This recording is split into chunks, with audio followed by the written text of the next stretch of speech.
Hello there. This is an astrological forecast for Cancer for August of 2011. And this also applies if you have a Cancer ascendant.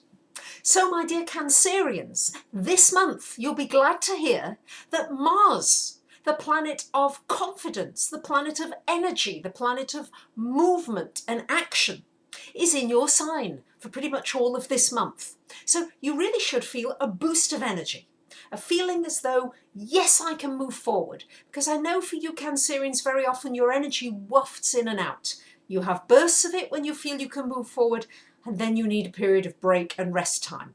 This month is a time of being able to move forward. You really should feel a change, a shift in your energy, feeling as though, yes, I can really move forward, and I can move forward with more confidence.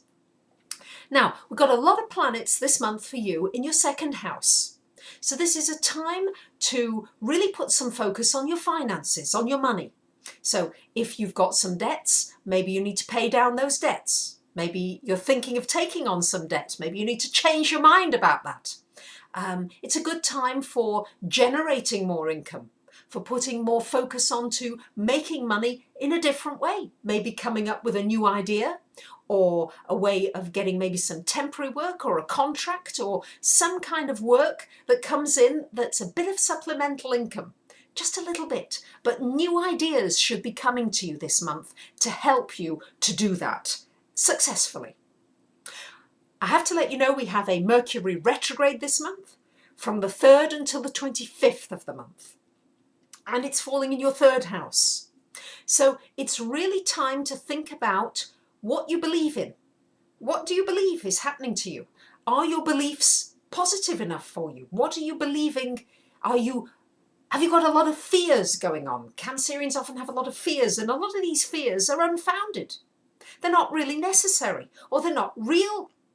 And it's time to look at those beliefs that you have, whether you believe enough in yourself. It's a reassessment time.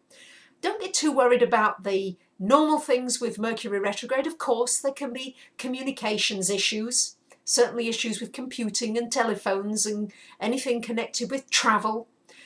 So allow yourself extra time for traveling, especially with it being in your third house. Short trips, you may have issues with making trips, with making travel plans. You may have to be adaptable and allow for some changes in your planning.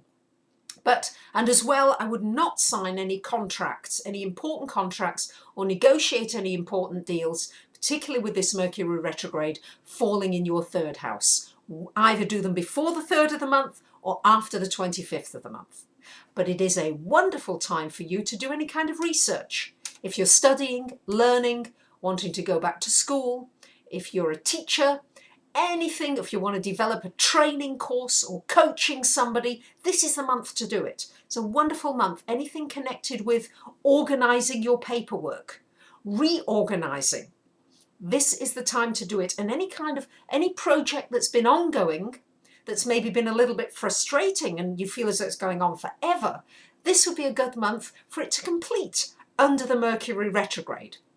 Do remember to back up your hard drive and try and get anything, your car, if it needs fixing up, try and get it done before the Mercury retrograde. And also don't spend money on large ticket items during the Mercury retrograde, because your thinking patterns, especially with it being in your third house, your thinking patterns are not so clear during the retrograde. However, it is a very good time for telling somebody something you think they may not want to hear or like to hear, and not having too bad a reaction to it.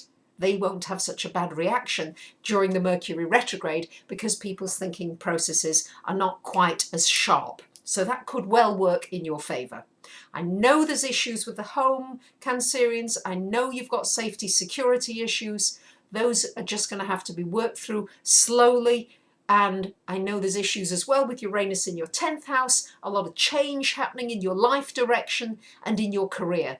That is going to be part of the tapestry. And I know with the square from Pluto to Uranus, you're feeling as though there's a lot of external things happening to you over which you don't have too much control. But It's happening for all of us. We are in big earth change time, and as long as you try to take control of the areas that you can do, and this month it's your finances, it's learning, studying, communicating. Your relationships you're going to have to go a little bit deeper with and maybe take more time. And also this month, particularly around the middle of the month, you may have some issues with authority figures, with people who you feel as though they want to control you or tell you what to do. So that's just around the middle of the month. That will pass more towards the 4th week of the month. So really, this month, Cancerians, be aware that you've got a boost to your energy. Take advantage of that. Be confident, allow yourself to come out that little bit more and stick up for yourself. Don't let people tread on your boundaries. With Neptune retrograde, you are going to feel that bit more, even more sensitive than usual. It's going to help you with your intuition. Trust that intuition, especially because Neptune is retrograding into your 8th house. Trust it with anything connected with finances. Your insurance, your bank, joint finances. If you're getting a funny feeling, trust that funny feeling and act on it. So there you have it, my dear Cancerians. I wish you a wonderful month, and I thank you very much for listening. Bye for now.